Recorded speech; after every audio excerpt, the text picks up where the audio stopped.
Hello guys, j'espère que vous allez super bien. Aujourd'hui, nous sommes le samedi 22 novembre et il est 15h. Alors j'ai décidé de changer totalement de format et de passer au format vlog. Alors le lundi 17 novembre, cette semaine de trading, c'est-à-dire du 17 novembre au 21 novembre, j'ai eu un résultat assez négatif sur mes trades. Alors je me suis retrouvé encore dans le système selon lequel j'ai toujours de la difficulté à trouver un système duplicable. Maintenant, je vais aller sur ma machine pour vous montrer concrètement ce sur quoi je suis en train de travailler continuellement. Notamment, je vais vous montrer des deux trades en swing que j'ai eu à prendre. Parce que j'ai de la difficulté à me situer entre le swing, le scalping et le day trading. Donc, je vais installer ma machine rapidement. On est parti. Je crois que là c'est ok. J'ai un... Putain. J'utilise en fait une marque de gumball que j'aime pas trop. Ça. Je sais pas si vous connaissez ça. Je l'utilise et elle dérange. C'est pour ça que la vidéo elle a basculé complètement. Alors, je vais activer le partage d'écran. Actuellement, on est sur mon ordi, ok, c'est le graphique. Je vais vous montrer les traits que j'ai eu à prendre en swing. Comme j'ai eu à expliquer, j'ai eu des difficultés avec cette semaine-ci, notamment j'ai fait beaucoup d'erreurs, j'ai eu du FOMO, j'ai fait pas mal de bêtises en fait. Mais je vais vous expliquer un peu mieux pour quelle raison. Alors, le trade que j'ai eu à prendre, parce que j'ai eu à prendre un trade jeudi sur Bitcoin, c'était quelque part ici. Ok, c'était quelque part là. J'ai eu à prendre le trade. J'espère que j'ai screenshoté ça. Je vais regarder dans mes screenshots. Je crois que j'ai screenshoté ça. Ok. Thème d'image. Je crois que c'est ça ici. Voilà. Donc, voici le trade que j'ai eu à prendre sur le Bitcoin. C'était, bon, disons, environ de 7h, 8h comme ça que je l'ai pris. L'entrée étant en M5. En réalité, j'ai utilisé, donc c'était quelque part un jeudi. Donc ça veut dire que c'était un peu plus haut ici. Voilà, c'était quelque part là, je sais plus trop. Voilà, c'était ici que j'avais eu à prendre le trade. Position short. En M5. En réalité, ici, j'ai appliqué la stratégie ICC. Je vous parlerai de ça un peu mieux dans les jours à venir, vu que c'est un vlog que je vais faire. Bon, actuellement, bon, en M15, on est sur une zone d'accumulation. Ok, on accumule ici à là. Le marché ne donne pas encore de direction claire. Par contre, si on vient en H4, on peut se dire que bon, le marché va entamer une correction. Puisqu'ici, il y a eu une accumulation, il y a pas mal de fair value gap. Je ne traite que les fair value gap déjà. Je traite que l'ICC.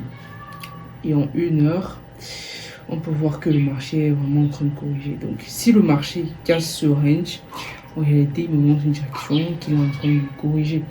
Par contre, s'il vient briser la zone de 93 975, on peut dire que en H1 il est aussi.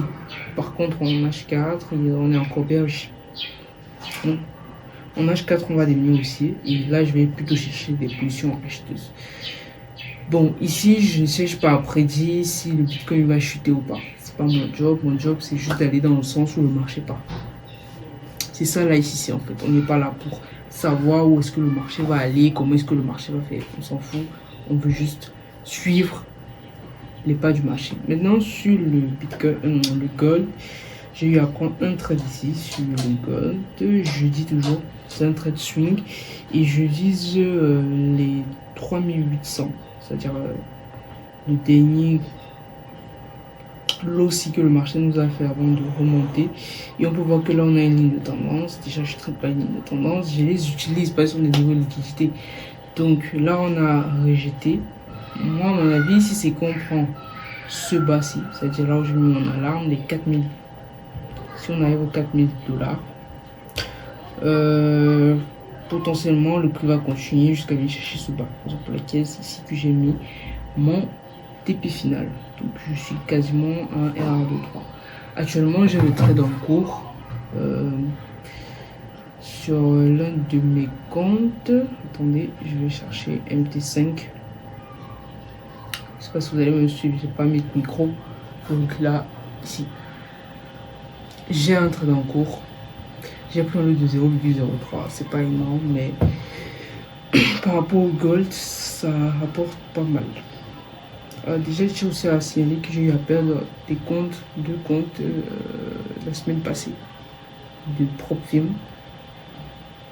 Et je risque de perdre encore un autre parce que j'ai fait pas mal de gaffes. Et sur le gold, ici en M15, on peut voir qu'on accumule complètement. Donc mon souhait en fait, c'est de voir que le prix va venir briser cette accumulation et prendre tous les points qui sont en bas. Parce que déjà, qu'est-ce qu'on a en H4? On est sur momentum baissier. Ok, on est sur momentum baissier. Qu'est-ce que le marché fait? Bon, je vais d'abord devoir arrêter ceci et relancer. Attendez, stop. Voilà. Je vais relancer mon écran.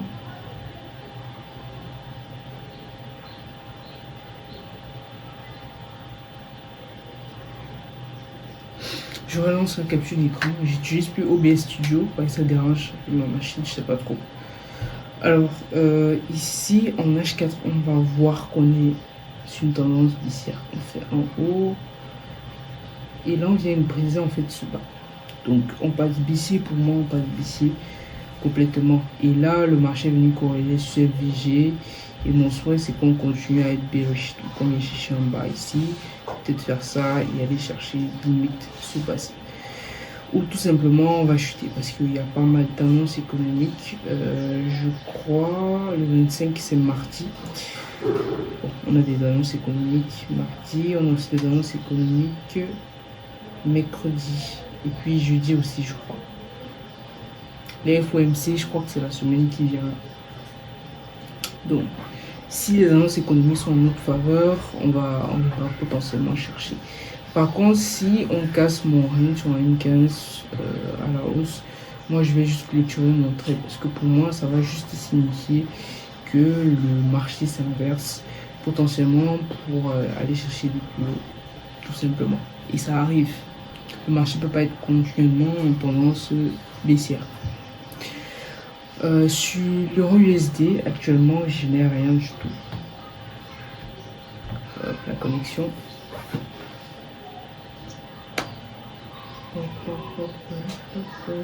Il y a plus de 10 minutes déjà. Bon, sur l'euro USD. Sur l'euro USD, on est sur une accumulation. Bon, j'ai considéré ça comme une accumulation.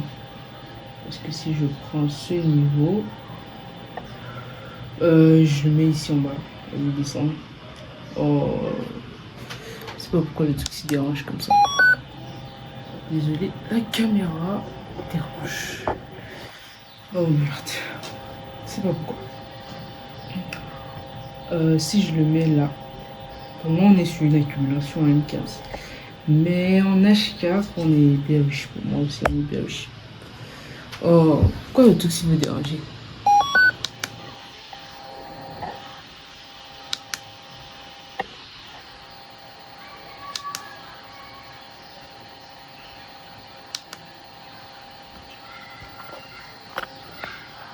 Ça chauffe même pour rien, je sais pas pourquoi ça me dérange.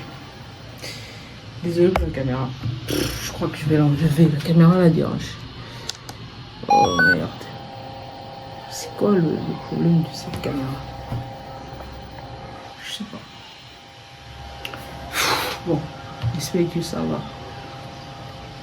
Si elle bouge encore, moi je l'arrange. Voilà, moi je vais enlever.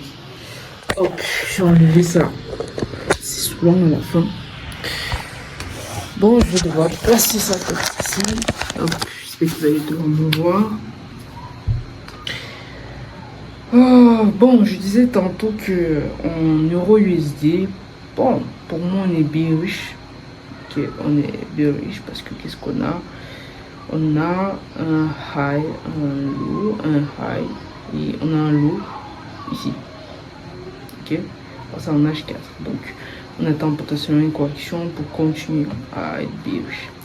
En plus, j'ai aussi regardé l'indice du dollar, le DXY, qui peut potentiellement montrer une tendance haussière.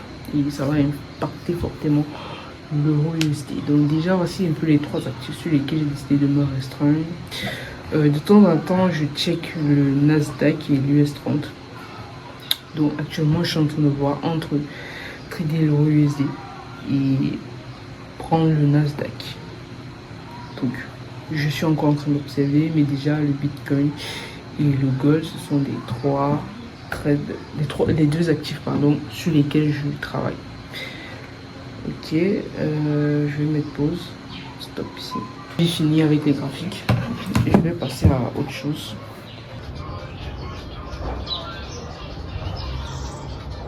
Village comme gâteau.